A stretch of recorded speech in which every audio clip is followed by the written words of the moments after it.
సరే, తెలంగాణ రాష్ట్రం కేసీఆర్ గారి ఆధ్వర్యంలో వచ్చింది.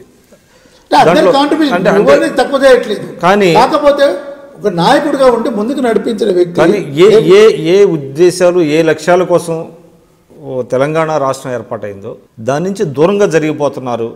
ఆ రోజు చెప్పిన మాటలు వేరు, ఇప్పుడు చేస్తున్న ఆచరణలో చూపిస్తున్నవి వేరు అనేటువంటిది ప్రతిపక్షాలు కానివ్వండి, ప్రజల్లో కానివ్వండి ఒక రకమైన భావన ఉంది. ఉదాహరణకి ఇటీవల జరిగినటువంటి సెప్టెంబర్ 17 తెలంగాణ విమోచన దినం.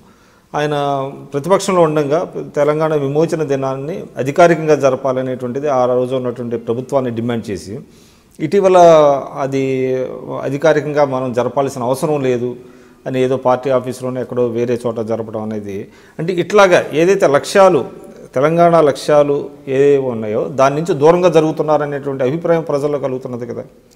ఇప్పుడు అప్పుడు చేసాం పార్టీ ఆఫీసులో, ఇప్పుడు చేశారు.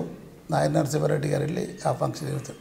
కాకపోతే ఇక్కడ ఒక డిఫరెన్స్ ఏంటంటే, ఇప్పుడు మీరు అడిగిన దాంట్లో అప్పుడు ప్రభుత్వ పరంగా అధికారంగా చేయాలని అడిగారు, ఇప్పుడు ఎందుకు చేయట్లేదని మీరు అడిగారు. దీన్ని ఒకసారి తెలంగాణ రాష్ట్రం ఏర్పడిన తర్వాత ఒక మత సామరస్యము సమతుల్యంగా ఉంది. ఈనాడు ఎటువంటి డిస్టర్బెన్స్ లేకుండా ఉంది.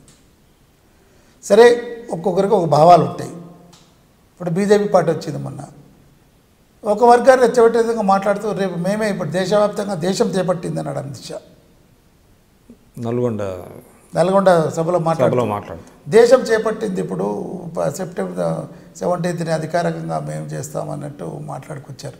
ఇవన్నీ రెచ్చగొట్టే విధానాలు కాదండి. ఒక రకమైన మత సామరస్యం మనకు తెలుసు, హైదరాబాద్ ఇది సెన్సిటివ్ ఏరియా. ఈనాడు ఇరు వర్గాలు మతాలు అన్నీ కూడా సామరస్యంగా ఉంటే ఇది ఉన్నప్పుడు లేదా, ఒక సెన్సిటివ్ ఇష్యూ ఉన్నప్పుడు లేదా ప్రభుత్వం నైతిక బాధ్యత ఉంటుంది వాటి మూలన. అటువంటిప్పుడు కాంగ్రెస్ పార్టీ వాళ్ళు ఈయన అడుగుతున్నా ఎందుకు చేయలేదండి? బీజేపీ గతంలో మీరు ఎన్డీఏ ప్రభుత్వం ఉన్నారు, దాన్ని ఎందుకు డిక్లేర్ చేయలేండి, చేయండి అని ఎందుకు చెప్పలేదండి?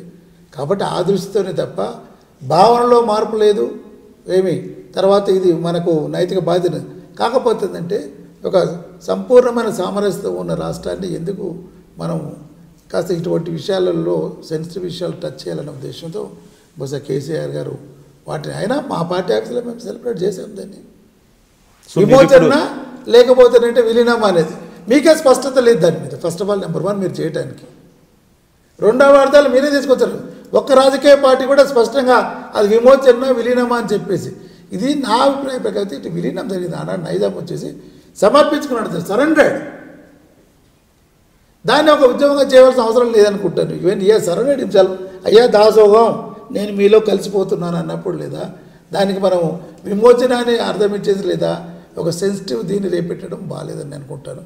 బహుశా ముఖ్యమంత్రి గారు కూడా అదే దృష్టితో ఉండొచ్చు. మీరు పార్టీలో ఇది చర్చించుకున్నారా? మీరు ఇది విలీనంగా చూడాలా, విమోచనంగా చూడాలా అనేటువంటి పలుమార్లు ఇవి జరిగిన తర్వాత ఇవన్నీ వస్తాయి. అంటే ఈ మధ్య కాలంలో ఇప్పుడు ఇటువంటి విషయాలన్నీ ప్రతి ఒక్క వ్యక్తితో చర్చించారు కదా. టాప్ లెవెల్ ఇది ఉంటారు.